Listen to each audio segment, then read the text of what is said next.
Hello. Okay, now I'm gonna do that again. Hi everybody, welcome back to my channel.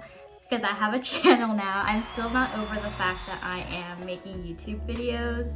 It feels very strange. I just wanted to make a video now doing a quick introduction. Who I am. I asked on Instagram and on Twitter to send me questions so I can do like a Q&A type video. And I have my cute little notebook here with my notes written down because I know I'm gonna stumble over this. Yeah, you're just gonna get me and you're gonna get to know me. Let's get started. So first of all, my name is Jayna. Hi, I'm Jayna. What's your name? I am from Miami, Florida, and I went to college at the University of Florida. And about almost 3 years ago now, I moved to New York City for work. And because of the pandemic and because of a lot of other things, I ended up moving back home to live with my parents until, you know, the world kind of sorts itself out. I had a question on Twitter about what it was like to live in New York City. And honestly, it was the best 2 years of my life. And I'm not done yet. I will be back in New York City eventually. My office is closed right now, so we're all just working remotely. We're working from home. There isn't really a need for me to be in the city right now, so I'm just saving a lot of money by living at home with my parents. And although living at home with your parents when you're in your 20s isn't the most ideal, the amount of money you save not spending on rent, New York City rent, is just so good. I was living in Brooklyn, specifically in Bushwick, but not like East Bushwick where it's super hipster. I was living closer to like Broadway Junction. And New York City really is, in my opinion, one of the greatest cities on earth. There is just always something to do, always something to see, always something to eat. People would always ask me what my favorite bar or restaurant is in New York City, and honestly, I don't know if I have one because I never went to the same place twice. Like, it was very rare that I went to the same place twice because I just always wanted to try something new because there were just so many things to try. So my t-shirt says Friends, and let me show you the back. New York-based artist made this t-shirt. My best friend bought it for me. It's called Friend of a Friend Studio. Go check them out. It came with this cute little card that they handmade, which was really nice. So yeah, that's New York. Another question I got was, what is my ethnicity and my racial identity development like? And that, I think, is my favorite question out of all of the questions that I've received. In short, I am other. I was born in Florida, but both of my parents were born in Jamaica, so they are Jamaican. But my great-great-great-grandparents came from India to Jamaica as indentured servants, and so I'm actually Indian. Racially, I am Indian, I am Asian. We've done the ancestry DNA and it comes back, you know, overwhelmingly Asian. And a lot of people are surprised by that because when you tell someone that you're Asian, they automatically think of East Asians, so that would be Chinese, Japanese, Korean. No one really, a lot of people forget that South Asia, India, Pakistan is there. Those are countries in Asia too. I remember growing up, I would tell people I'm Indian and they would think I was Native American. They would ask me, are you like Red Dot Indian or are you like Pocahontas Indian? And I'm like, Red Dot Indian, I guess. And also growing up, I didn't really identify myself as Indian because of the fact that we're so far removed from my Indian ancestors that a majority of the culture that I grew up with is Jamaican and Caribbean culture. So in elementary school and middle school, I always told people, yeah, I'm Jamaican, I'm Jamaican. And a lot of people would just think, oh, if you're Jamaican, then you're black. No, I'm not. So my mom is full Indian, my dad is half Indian and half white. So I'm actually like a quarter white. That just really confused people, and it wasn't until, honestly, even now people are still confused. Older people who I thought would understand the Caribbean diaspora, they don't get it. So my racial identity development growing up was quite confusing because I identified as Jamaican growing up, but then when I realized like, oh no, I'm actually Indian, like that is my culture, that is my race, I had to do a lot of digging and understanding of that culture. In high school, I joined Indian Student Association because we had a really large Indian community in my high school. And then I did in college as well. In my senior year, I joined the Indian fusion dance team, which was really fun, and it really made me feel like I could connect back with my ancestry. People look at me and they, especially in South Florida, in Miami, they think I'm Colombian, they think I'm Venezuelan, they think I'm Peruvian, they think I'm Puerto Rican, they think I'm Mexican. They always think I am of some Latin descent, but I'm not. My racial identity development growing up was confusing. It was a little bit challenging because people always put me in a box that made them feel comfortable, even though it wasn't really who I was. And also my family, so I told you my dad is half white, but all of my uncles and other cousins are actually half black. So myself and my 2 older sisters are the only non-black family members in my extended family, which is really interesting because, yeah, I grew up not thinking that I am black, but just being around black culture, not even African American culture, but black Jamaican culture as opposed to the Indian Jamaican culture. So yeah, that is my ethnicity and race story kind of in a nutshell. I'm not sure if I verbalized this very well, but maybe there's a whole nother video on that where I can bring in my family and show you what we look like. The next question I got was, what am I most grateful for in life? Honestly, I am grateful for my friends and my family because I feel like I have so much family, right? I told you I'm Caribbean, so my mom is one of 8 kids. I have 20 plus cousins who I'm actually close with. Like, we're in a group text and we all talk to each other all the time. And I'm really grateful that I'm able to have that experience where I can speak to older people because I have older cousins. I can speak to younger people because I have younger cousins. And I feel like I have that experience and I am a little bit sheltered, but at the same time, I think I'm a lot, or at least a little bit more worldly than the majority of the people in the United States of America. And I'm really grateful for my friends because although I don't think that I have, you know, a huge group of friends, and I have never been one to be in a large clique of friends. I always have like pieces of friends here and there from different experiences. I'm grateful for that because in every situation in my life, I feel like I have a different person I can talk to and connect to. So I don't have just one friend who I go to for everything, right? I have a friend who I go to, I need to talk about my breakups and my boy situation and my love life. I have a friend who I go to when I need to talk about my job and work. And I have mentors even, right? And I have friends who I can talk to about just like complete bullshit. And then of course I have lifelong friends, you know, girls who I've known since I was 8, 9 years old, who even though we might not talk every day, my love for them is just so deep and they're my family. Even if I don't agree with everything that they do or say, I got their back and I know they've got mine, and that's just really special because I think that I don't know a lot of people who have friendships like that. And recently I made internet friends. I'm in my 20s and you'd think that, you know, growing up with the internet, I would have internet friends, and I did a little bit in high school, but now, especially with Instagram and us being in a pandemic, utilizing Zoom way more often, I've been able to meet them virtually. And these are girls from the Retired Party Girls, which is a sober group.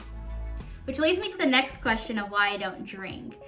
I started drinking when I was around 18, you know, when you go to college, you're just partying, and I had a friend who was 21, had a car, so he would go and buy me the giant bottles of Barefoot Pink Moscato, and I am not even lying. I would drink that entire thing in like 2 nights.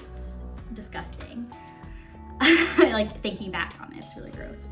But yeah, I had just always drank, and everyone in my family drank at family gatherings, and I've seen my sister drink, and my dad drink, and my uncles drink, and it just seemed like a normal thing to do, so I did it. And my roommate and I in college would joke that we're not alcoholics until we graduate college.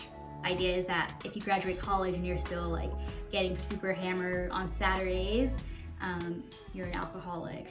And when I did graduate and I moved to New York City, I was getting super hammered on a Saturday, like in the city at bars and like just going out.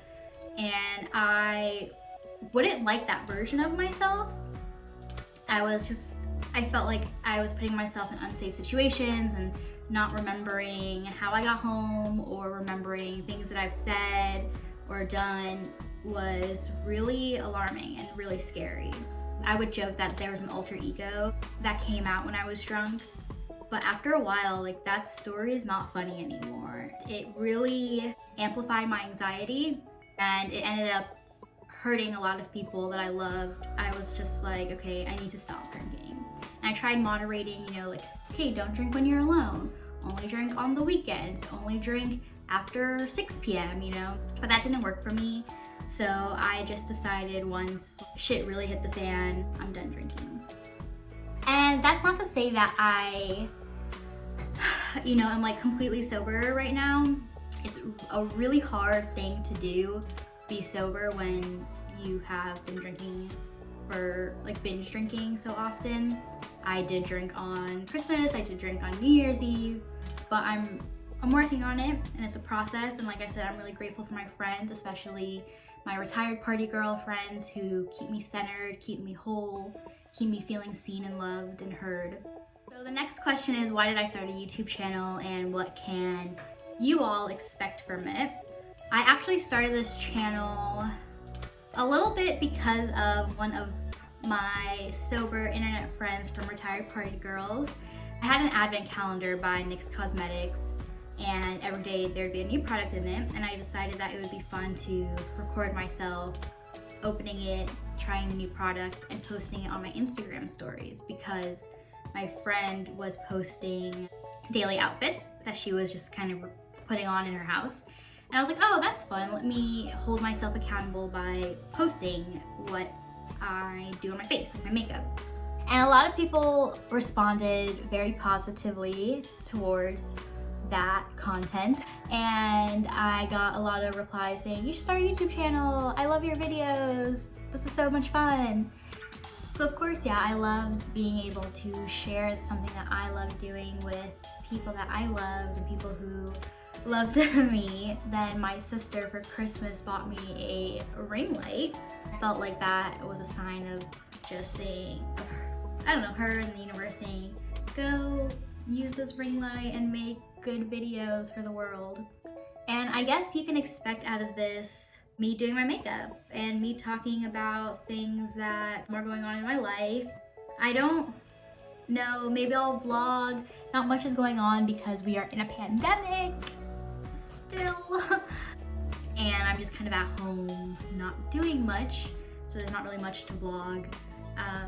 But I don't really know what you can expect. I don't know what to expect from this YouTube channel, so it'll be a surprise to everyone watching. The next question I got was, what do I love about makeup? And I have loved makeup since I was like 15, right? 14, 15, starting high school. My best friends, they paid for me to get my makeup done at Sephora, like before my birthday party at the bowling alley. And they got me the big Sephora box where it's like a big caboodle where you open it up and there are layers of like eyeshadow and lip glosses and eyeliners. And I was the kind of girl who always matched her makeup to her outfit. I just thought it made me look pretty. I felt pretty. And that's what I love about makeup most. It makes you feel like a better version of yourself. And of course, I know that there is a lot of controversy about, you know, hiding your natural beauty and trying to be secure with just how you look and not using makeup. And I love that too. If you are secure enough to not wear makeup, good for you. If you feel insecure and you feel like makeup makes you feel better and helps you move through the world a little bit easier, cool. I love that for you, and I'm really happy that you found something to make your life a little bit easier. I think that life is hard, and finding small things that don't hurt you or anyone else is just like the best thing ever. So that's what I love about makeup. It makes people feel comfortable. It makes people feel pretty. For me, makeup really isn't a form of self-expression. I find my self-expression in other ways, through writing, through dance, through yoga. So that's that. I also got a question asking what my favorite eyeshadow palette is.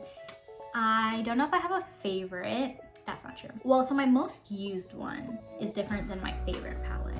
My most used palette is the Anastasia Beverly Hills Modern Renaissance palette, but my favorite palette is the Emily Edits by Revolution Cosmetics, Revolution Makeup. I don't know what their brand is called, but Revolution. And the Emily Edits was created by a YouTuber named Emily, and I've been following her for a very long time now. She was a news anchor, and now she is a YouTuber, and she has these 3 adorable little kids. I just love her channel so much. She makes me so happy. She's so real. She lives over in the Midwest, so she just, I feel like, has that nice Midwestern soul and heart. And she, I don't know why, I just really trust her opinions. So when she said that she was making this product with Revolution, I was like, okay, these are gonna be all the colors that I need to make natural looks, to make fun looks. They're gonna be really good quality, and they were all of those things. And it has a really big mirror in the palette, which I love. Another question I got asked was, outside of makeup, what do I do in my spare time? And honestly, that's a really good question. I think I spend a lot of time sleeping. I love to sleep and take naps. I feel like resting your body, rest your soul, rest your mind is just the best. In my spare time, I'm also probably listening to music. I love music, I love live music. That's why Shaky Beats, a music festival in Atlanta, was one of my favorite festivals to go to, just because it had a lot of my favorite DJs and artists there, and being around friends and dressing up and, you know, just dancing is always fun. Dance is something I like to do in my spare time. I haven't taken a class in a while, and I actually had a dream last night that I was in a ballet class with this teacher who I used to take class with in New York at Joffrey. And in my dream, I didn't know how to do a Tom de Qui. I didn't know how to do one of these steps.